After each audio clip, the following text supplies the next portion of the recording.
सत्तापद उपभोगून अपयशी ठरलेले पुन्हा नेतृत्व मागतात तरी कसं? माळेगावकरांचा संताप. माळेगाव नगरपंचायतीची निवडणूक जवळ आली आहे आणि गावभर एकच चर्चा. तालुका स्तरावर मोठं पद भूषवूनही गावकऱ्यांना न्याय न देणारे, घरासमोरील गटारीही न करणारे पुन्हा नेतृत्व मागतात तरी कशाच्या बळावर? अंगावर खादी पण काम शून्य.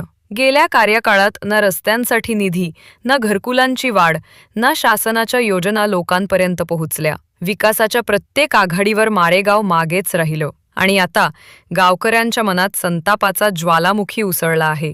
जनतेच्या हातात आज त्या अपयशाचा संपूर्ण हिशोब आहे आणि सवाल एकच, पद उपभोगून काहीच न करणाऱ्यांना पुन्हा पद का द्यावं? माळेगावात आता गटबाजी नव्हे तर विकासाची लाट उठली आहे.